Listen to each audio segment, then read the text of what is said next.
राधे राधे दोस्तों, हरे कृष्णा। आप सबका दिन शुभ और मंगलमय हो। आज फाल्गुन मास की पंचमी तिथि है और आज मैं आप सबको भगवान भोलेनाथ से जुड़ी हुई फाल्गुन मास की कथा सुनाने जा रही हूँ। अगर अच्छे लगे तो लाइक करके कमेंट बॉक्स में ज़रूर बताइएगा। तो चलिए आप सबको फाल्गुन मास की कथा सुनाती हूँ।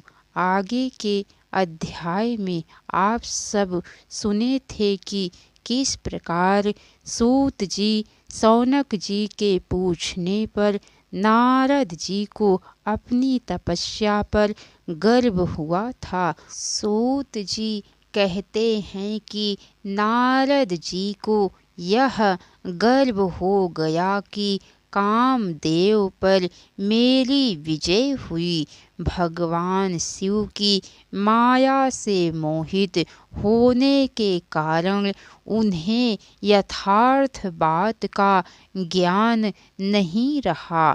वे तत्काल कैलाश पर्वत पर गए और वहाँ रुद्रदेव को उन्होंने कामदेव पर अपनी विजय का वृतांत सुनाया। यह सब सुनकर भगवान शंकर ने नारद की प्रशंसा करते हुए भगवान विष्णु के सामने इसकी चर्चा कदापि न करने की बात कही। परंतु नारद के चित्त में मद का अंकुर जम गया था। इसीलिए नारद जी ने वहाँ से विष्णु लोक जाकर भगवान विष्णु से अपना सारा वृतांत अभिमान के साथ कह सुनाया। नारद मुनि का अहंकार युक्त वचन सुनकर भगवान विष्णु ने यथार्थ बातें पूर्ण रूप से जान ली। नारद जी की प्रशंसा करते हुए भगवान विष्णु ने कहा, आप तो नैष्टिक ब्रह्मचारी हैं तथा सदा ज्ञान वैराग्य से युक्त रहते हैं। फिर आप में काम विकार कैसे आ सकता है। विष्णु की बात सुनकर नारद जी प्रसन्न होकर वहाँ से चले गए। नारद जी के आगे जाने पर मार्ग में श्री हरि ने एक सुंदर नगर की रचना की जो अत्यंत मनोहर एवं वैकुंठ से अधिक रमणीय था, जिसमें शील निधि नाम के एक राजा की देव कन्या के समान सुंदरी कन्या थी। नारद मुनि उस नगर को देखकर मोहित हो गए और शील निधि के द्वार पर गए। महाराज शील निधि ने श्रीमती नामक अपनी सुंदरी कन्या को वहाँ बुलाकर नारद जी के चरणों में प्रणाम करवाया और निवेदन किया, यह मेरी पुत्री है। अपने विवाह के निमित्त स्वयंवर में जाने वाली है। महर्षि, आप इसका भाग्य बतलाइए।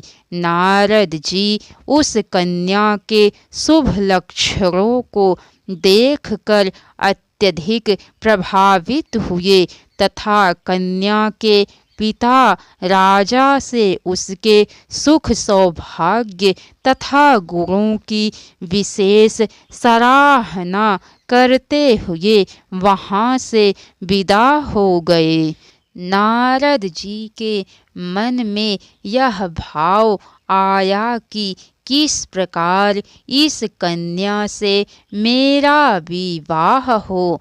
वे तत्काल भगवान विष्णु के पास जा पहुँचे और एकांत में विष्णु से अपनी इच्छा व्यक्त की तथा उनसे यह प्रार्थना की कि आप अपना स्वरूप मुझे दे दे, जिससे वह कन्या मेरा वरण कर ले। भगवान विष्णु बोले, मैं पूरी तरह तुम्हारा हित साधन करूँगा। यह कहकर भगवान विष्णु ने नारद मुनि को मुख तो बानर का दे दिया तथा शेष अंगों में अपना सा स्वरूप देकर वहाँ से अंतर ध्यान हो गए। इस रहस्य से अनभिज्ञ नारद जी स्वयंवर में पहुँचे। सुलक्षणा राजकुमारी स्वयंवर के मध्य भाग में खड़ी होकर अपने मन के अनुरूप वर का अन्वेषण करने लगी। नारद का वानर सा मुख देखकर वह कुपित हो गई और उनकी ओर से दृष्टि हटाकर अपने मनोवांछित वर को ढूंढने लगी। उसी समय राजा का वेश धारण कर विष्णु वहाँ आ पहुँचे। तब भगवान विष्णु के गले में वरमाला डालकर वह उनके साथ अंतर ध्यान हो गई। नारद जी की इस मुखाकृति को स्वयंवर में और किसी ने तो नहीं देखा।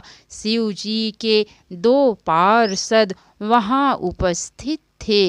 उन्होंने यह सब देखकर नारद जी का उपहास किया तथा उन्हें अपना प्रतिबिंब देखने के लिए कहा। तब नारद जी को वास्तविकता का पता लगा तथा वे क्रोध से व्याकुल हो गए।